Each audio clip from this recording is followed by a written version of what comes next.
اعوذ باللہ من الشیطان الرجیم بسم اللہ الرحمن الرحیم یا ایہا الذین آمنوا اذا نکحتم المؤمنات ثم طلقتموهن من قبل ان تمسوهن فما لكم عليهن من عدة تعتدونها فمتعوهن وسرحوهن سراحا جمیلا۔ سورہ الاحزاب کی آیت نمبر 49 کی میں نے تلاوت کی ہے۔ اس آیت مبارکہ میں اللہ تبارک و تعالی نے طلاق کے بعض احکام بیان کیے ہیں۔ یہ بات ذہن میں رکھیں کہ نکاح ایک دائمی رشتہ ہے۔ اللہ تبارک و تعالی کا ہم پر احسان ہے کہ اس نے ہمیں حلال طریقے بھی بتا دیے ہیں۔ اللہ پاک نے ہمیں مثال کے طور پر پیٹ دیا ہے، بھوک لگتی ہے، ہر انسان کو لگتی ہے، انبیاء کو بھی بھوک لگتی ہے، لیکن اب اس بھوک کو مٹانے کے لیے پیٹ میں کچھ ڈالنے کے لیے دو طریقے ہیں۔ حرام طریقے سے حاصل کر کے پیٹ میں ڈال لو، حلال طریقے سے حاصل کر کے پیٹ میں ڈالنا وہی دو ہی روٹی ہے، ملے گی وہی جو اللہ نے لکھ دیا۔ میں کہا کرتا ہوں کہ یہی امتحان ہے، ہمارا یقین تو یہی ہوتا ہے، ہر زبان سے یہ جی وہی ملے گا جو اللہ نے لکھ دیا۔ پھر پریشان انسان کیوں ہوتا ہے، ادھر ادھر ہاتھ کیوں مارتا ہے؟ اصل یا تو یقین میں کمی ہے، تو اگر یہ یقین ہے کہ مجھے وہی ملے گا جو اللہ نے لکھ دیا ہے،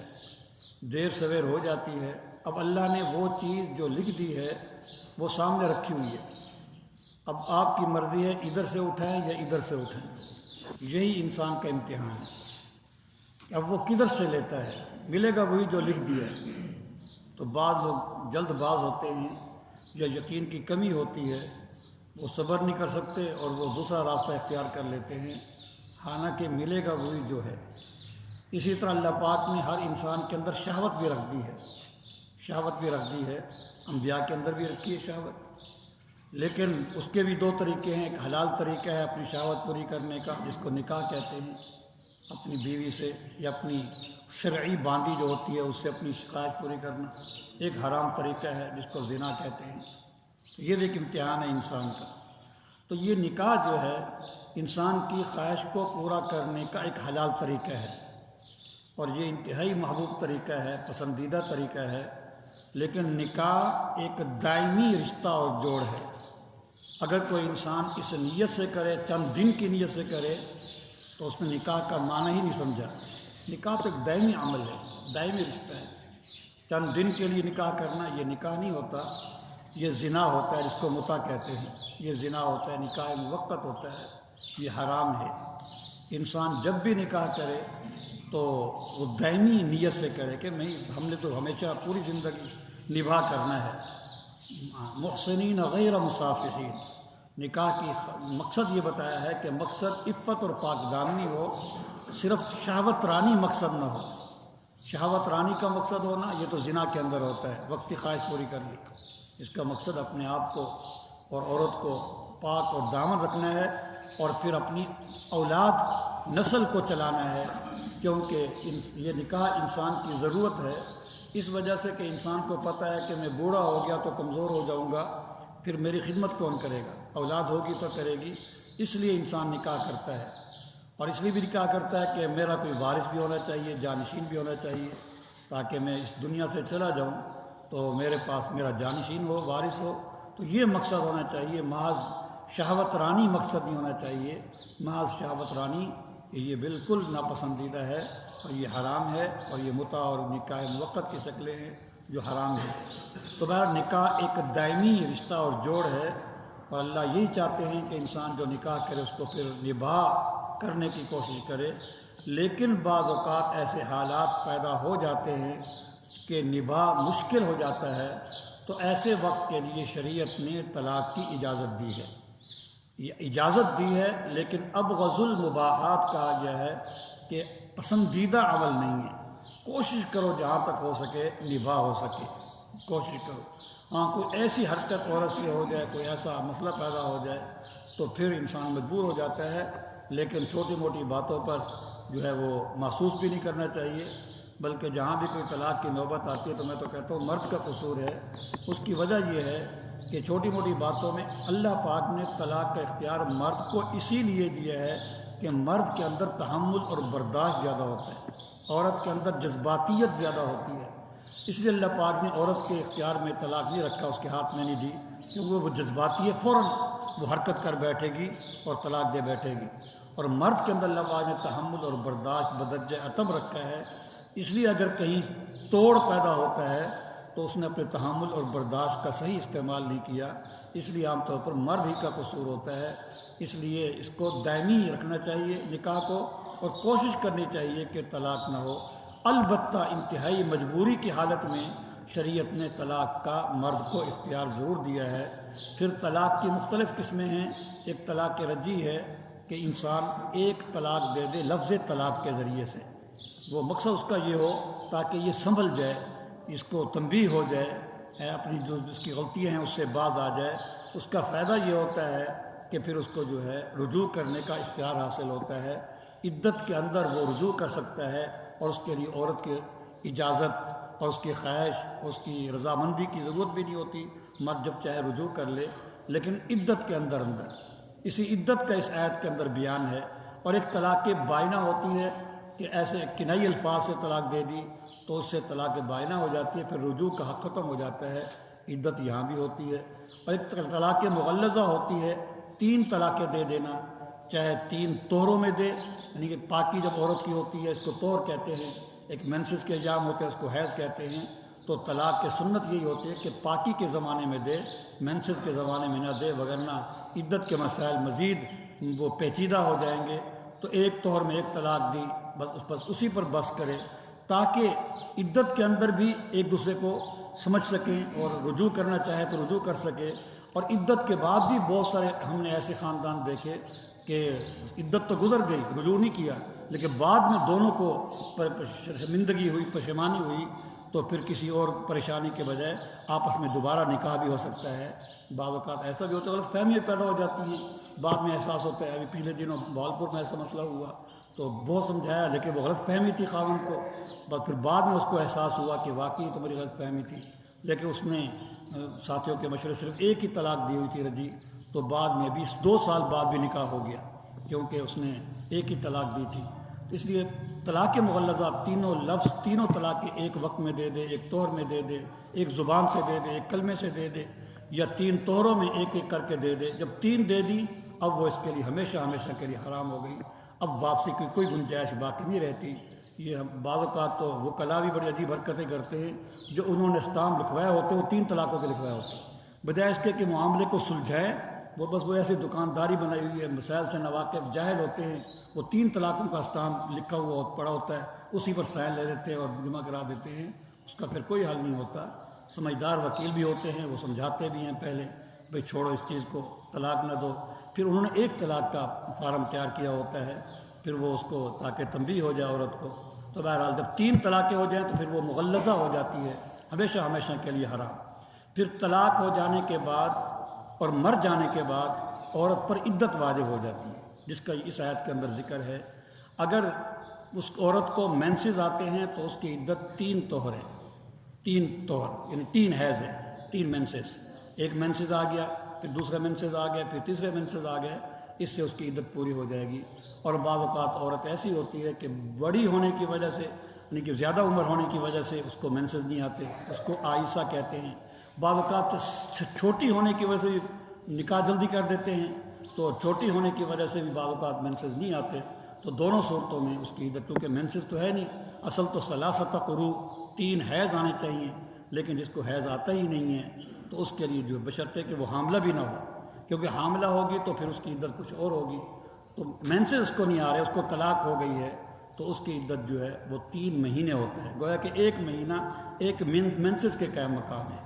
پھر دوسرا مہینہ دوسرے مینسز کے، تیسرا مہینہ، کیونکہ عورت کو عام طور پر صحت مند صحیح عورت ہو تو مہینہ میں 1 مینسز آتے ہیں، چاند کے مہینے میں 1 ہی مرتبہ اس کو ماہواری آتی ہے۔ اور اگر اس کو حمل ہے تو اس دوران اس کو طلاق ہو گئی، یہ بات ذہن میں رکھیں۔ بعض اوقات لوگ پوچھتے ہیں جی حالت حمل میں تھی تو طلاق کیسے ہوئی؟ حالت حمل میں بھی طلاق ہو جاتی ہے، لیکن حمل ہو تو پھر اس کی عدت جو ہے وہ وضع حمل ہوتی ہے، چاہے وہ 9 مہینے بعد وضع حمل ہو، چاہے 6 مہینے میں ہو جائے، چاہے پرسوں ہی ہو جائے، ٹھیک ہے نا، بس وضع حمل اس کی عدت ہوگی اگر اس کو حمل ہے، اور اگر خامد مر گیا ہے تو خامد کے مرنے کی صورت میں اس کی عدت جو ہے، چاہے اس کو حیض آتا ہو یا نہ آتا ہو، دونوں صورتوں میں اس کی عدت جو ہے 4 مہینے 10 دن ہے، جیسا کہ قرآن پاک میں سورہ بقرہ دوسرے پارے کے اندر ہے، 4 اشہر و عشرہ، جس کا شوہر مر جائے۔ اگر وہ جس کا شوہر مرا ہے وہ حالت حمل میں ہے، پھر اس کی عدت وضع حمل ہے کہ بچہ جنے گی میں اس کی عدت پوری ہو جائے گی۔ یہاں تک کہ حضرت عمر رضی اللہ عنہ فرمایا کہ اگر وہ ابھی وہ خامد ابھی تک چارپائی پر تھا، یعنی مر گیا تھا لیکن چارپائی پر تھا، اس کو دفنایا بھی نہیں گیا تھا، اسی دوران میں عورت نے بچہ جن دیا، بس کی عدت پوری ہو گئی، کیونکہ وضع حمل پورا ہو گیا، کیونکہ پتہ چل گیا اس کا پیٹ صاف ہے، اس کا پیٹ اب خالی ہے، تو یہ اس کی صورت ہے۔ تو اگر حمل ہے تو پھر تو وضع حمل، اگر مر گیا ہے اور حمل نہیں تھا پھر 4 مہینے 10 دن ہے۔ اور اب بعض اوقات ایسی صورت بھی آ جاتی ہے کہ انسان نے نکاح کیا، ابھی خلوت نہیں ہوئی تھی، دونوں علیحدہ ہی نہیں ہوئے تھے کہ پہلے طلاق دے دی، ایسے حالات بعض اوقات بن جاتے ہیں، اس کا اس آیت کے اندر ذکر ہے، اے ایمان والو جب تم ایمان والی عورتوں سے نکاح کرو پھر ان کو تم طلاق دے دو قبل اس کے کہ تم ان کو چھوؤ، قبل ان کے کہ اس کو تم چھوؤ، مراد اس سے جماع ہے، ہم بستری کرنا ہے۔ اور احناف کے ہاں اور حنابلہ کے ہاں، امام احمد بن حنبل رحمۃ اللہ علیہ کے ہاں، یہ خلوت صحیحہ بھی ہم بستری کے حکم میں ہوتی ہے۔ خلوت صحیحہ کا مطلب یہ ہوتا ہے کہ عورت نے اپنے آپ کو خاوند کے سپرد کر دیا، دونوں ایسی جگہ پر ہیں کہ اگر خاوند چاہے تو اس سے ہم بستری کر سکتا ہے، کوئی شرعی عذر بھی نہیں ہے، شرعی عذر یہ حیض ہوتے ہیں، کیونکہ حیض کے ہاتھ میں جماع کرنا، ہم بستری کرنا حرام ہے، اور کوئی حصی طبی عذر بھی نہیں ہے، کوئی ایسی بیماری بھی نہیں ہے عورت کو کہ وہ اس سے جماع نہ کیا جا سکے، تو بہرحال اس نے اپنے آپ کو سپرد کر دیا۔ خاوند چاہتا تو اس سے ہم بستری کر سکتا تھا لیکن نہیں کی، اس کو خلوت صحیحہ کہتے ہیں۔ خلوت صحیحہ یہ ہم بستری کے ہی درجے میں ہوتی ہے، تو جس نے اپنے آپ کو سپرد کر دیا گویا کہ اس نے ہم بستری کر لی، بس چاہے اس نے نہیں بھی کی لیکن اس نے اپنے آپ کو سپرد کر دیا، اس کے احکام اور ہیں۔ اور اگر خلوت صحیحہ سے پہلے، رخصتی سے بھی پہلے ہو گئی طلاق، یہ رخصتی تو ہو گئی تھی لیکن ابھی دونوں ایک کمرے میں اکٹھے نہیں ہوئے تھے، ایک دوسرے خلوت صحیحہ نہیں ہوئی تھی، تو اس کا یہاں پر حکم ہے کہ اگر کسی نے اپنی بیوی کو طلاق دے دی، اس سے ہم بستری کرنے سے پہلے، خلوت صحیحہ سے پہلے، تو پھر تمہارے لیے ان عورتوں پر کوئی عدت نہیں ہے کہ تم جس کو شمار کرو۔ تو خلوت صحیحہ سے پہلے طلاق ہو جائے، رخصتی سے پہلے طلاق ہو جائے، پھر بالکل عدت نہیں ہوتی، وہ اگلے دن بھی نکاح کر سکتی ہے دوسرا اگر چاہے تو، کیونکہ عدت ہوتی ہے کہ اگلے سے نکاح تب ہوگا، پہلے عدت گزرے گی، وہ تبھی ہوتا ہے کہ ہو سکتا ہے کہ ہم بستری ہوئی ہو اور کوئی حمل ہو اس کے اندر، بعض اوقات حمل ذرا دیر سے بھی دائر ہوتے ہیں، عورتیں کمزور ہوتی ہیں، ان کے حمل دیر سے ظاہر ہوتے ہیں، تو تاکہ 2 مردوں کا پانی مل نہ جائے، پھر نسب کا مسئلہ پیدا ہو جائے گا کہ بچہ کس کا ہے، پھر بڑی پریشانیاں ہوں گی، اس لیے عدت ہوتی ہے۔ لیکن جس کی خلوت ہی نہیں ہوئی، جس کی رخصتی نہیں ہوئی یا خلوت نہیں ہوئی، تو اس صورت میں تو کوئی مسئلہ ہی نہیں ہے، لہٰذا اس پر سرے سے عدت ہی نہیں ہے کہ جس کو تم شمار کرو۔ ہاں اگر خلوت صحیحہ ہو گئی ہو یا ہم بستری ہو گئی ہو، پھر میں نے بتا دیا اس کے بعد طلاق ہوئی ہے، تو حیض آتا ہے تو مینسز کے ذریعے، حیض نہیں آتا تو پھر جو ہے وہ 3 مہینوں کے ذریعے، اگر پیٹ میں حمل بھی ہے تو پھر وضع حمل ہوگا اس کی عدت جو ہے۔ فمتعوہن، تم نے اس کو خلوت سے پہلے ہی طلاق دے دی تو تم ان کو کچھ سامان بھی دے دو، متاع بھی دے دو، وسرحوہن سراحا جمیلا، اور ان کو تم اچھے طریقے سے جدا کر دو، اچھے طریقے سے۔ مقصد یہ کہ تنگ کرنا مقصد نہ ہو، بعض اوقات انسان جب ضد میں آ جاتا ہے تو طلاق دے کے پھر پریشان کرتا ہے، ہمیں کہ یہ جائز نہیں ہے، ان کو جب تمہیں فارغ کرنا ہے تو اچھے طریقے سے اس کو کیا کر دو، فارغ کر دو۔ یہ جو متاع کا لفظ آیا ہے اس کی بھی پھر کئی صورتیں بنتی ہیں، اگر اس سے نکاح ہوا تھا اور مہر مقرر نہیں ہوا تھا، ایسے ہی مسائل بعض اوقات پیدا ہو جاتے ہیں، یعنی کہ جہالت کے علاقوں میں پتہ بھی نہیں ہوتا، تو فرمایا کہ اگر تم نے ان سے مہر ہی مقرر نہیں کیا تھا اور پھر خلوت سے پہلے ہی طلاق ہو گئی تو پھر ان کو سامان دینا یہ واجب ہے۔ سامان دینا وہ کیا چیز ہے؟ وہ ہے ایک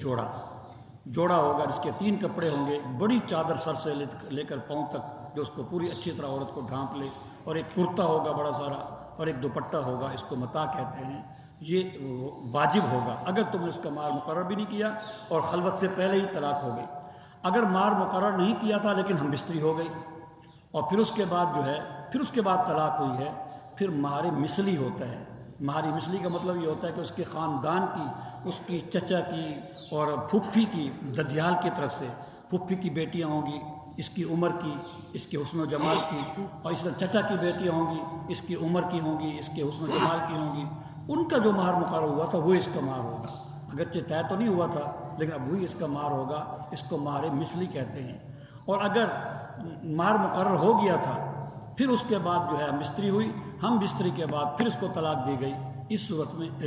ہم بستری سے پہلے طلاق دے دی گئی، اس صورت میں آدھا مہر ہوگا۔ اس صورت میں آدھا، اگر مہر مقرر ہوا ہے۔ اگر مہر مقرر نہیں ہوا تھا اور خلوت سے پہلے ہی طلاق ہو گئی تو پھر تو وہ جوڑا ہے، اور وہ جوڑا بھی کیسا ہوگا؟ خاوند کی حیثیت کے مطابق۔ فعد الموسع قدر وعد المقتر قدر، خاوند کی جو حیثیت ہے اس کے مطابق جوڑا دینا پڑے گا۔ اگر مہر مقرر نہیں ہوا تھا لیکن ہم بستری یا خلوت ہو گئی پھر طلاق ہوئی ہے تو پھر مہر مثلی ہوگا۔ اگر مہر مقرر کیا تھا لیکن پھر خلوت سے پہلے ہی طلاق ہو گئی پھر آدھا مہر ہوگا۔